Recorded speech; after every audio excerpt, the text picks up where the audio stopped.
Testing, testing, testing, testing, testing.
Good morning, Cubs. Today is Monday, April 1, 2025.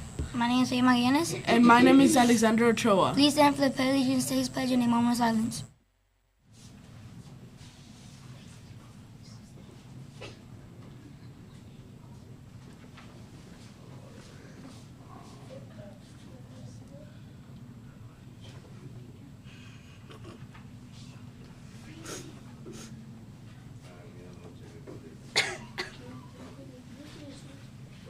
I pledge allegiance to the flag of the United States of America and to the republic for which it stands, one nation, under God, indivisible, with liberty and justice for all. Under that Texas flag, I pledge allegiance to the Texas, one state, under God, one indivisible. Please remain standing for a moment of silence.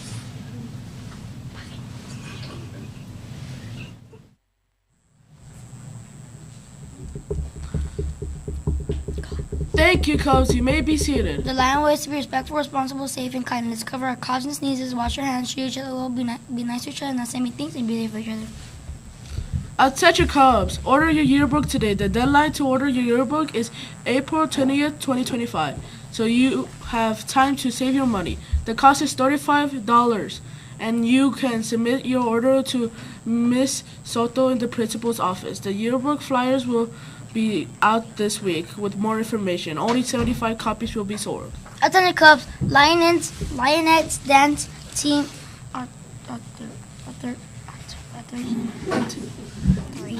will be taking place in this week. We'll begin today with the dance clint for 4:30 p.m. to 6 p.m. The dance studio, please. In the dance studio, please pick up a packet from Miss Mancha in the dance studio or the front office. The last page in the packet must be signed or in order to participate on Tuesday. The rest of the packet is due Thursday. If there are any 8th graders interested in authorizing for the Royal Legacy dance team or perform flags team at Clint High School, you may pick up the same packet. All 3 teams will have Clints together. Well, we are excited to see your hopes will join. Let's go to the other side of the studio for announcements from our guest. Good morning, Cubs. Good morning. Hope y'all had a great 3-day weekend. Yes, it was very much needed, but now it's time to get back into our star mode, our blackouts. Cubs, make sure that you are giving 100% in the classroom and outside of the classroom. I believe this Friday we are having Friday night detention for students not following dress code or not getting to class on time. So we will be tracking that, and then we will notify your parents so that you guys spend some time with us Friday night. Yes, looking forward to it. Cubs, we also want to wish everyone trying out for Lionettes luck this week as you prepare to make the team on Friday. We also are hosting our track meet on Saturday, so thank you to all those who are going to be able to assist on Saturday for our track meet. And we hope that you guys had a great weekend, successful in track and tennis. And we also want to give a shout out to Miss Adriana Macias, who did compete at the State Science Fair this past weekend. What an experience. Right. So great. She has 2 more years to do it, too. Yes. Awesome. Cubs, also, if you have not turned in your immunizations, and I gave you a letter last week, this is your reminder. I will be sending another reminder home today. But definitely super important that we get those immunizations. The deadline is Thursday. Cubs, we love you. We hope you have a great short week starting today. Let's give it all we've got. Have a wonderful day, Cubs. Today's cafeteria menu includes chicken pozole soup, chicken tenders, chicken patty sandwich, spicy pepperoni pizza, cheeseburger, spicy breaded chicken sandwich, cheese pizza, grilled cheese, chicken and ham cheese sub, all-American salad. We would like to wish a very special birthday to Derek Rosas. Happy birthday. Let's take a look at weather for today. Hold on, guys. All right, go. All right, so before we give our live weather announcement, just a reminder, teachers, once again, that if you have any announcements that you would like for us to give, and I know I've said it a couple of times already throughout the year, make sure you email me directly here to my email. The resource page or the resource link with the announcement form, I don't get that information. I don't have access to it. So again, I do apologize if you've been sending me announcements through there and I have not announced them. I don't receive the information on that link. So again, just email me directly and I'll make sure that that announcement gets put on there promptly for you. All right, now we got our weather. Thank you, Mr. Garcia. Thank you. Thank you. Happy birthday to Derek, and there will be high wind warnings. But we started out at a 57. Sorry. In the morning, it will go up to 67. Oh, my bad. 69. Sunny skies and 0% chance of rain. In the afternoon, it's going to be at 83. Super windy with 0% chance of rain. In the evening, it will go down to 73. Windy skies and 0% chance of rain. Overnight, we will hit the lowest we'll see today at a 58. It will be a clear night with 0% chance of rain. Back to you. This includes today's announcements, Cubs. Remember that we love you.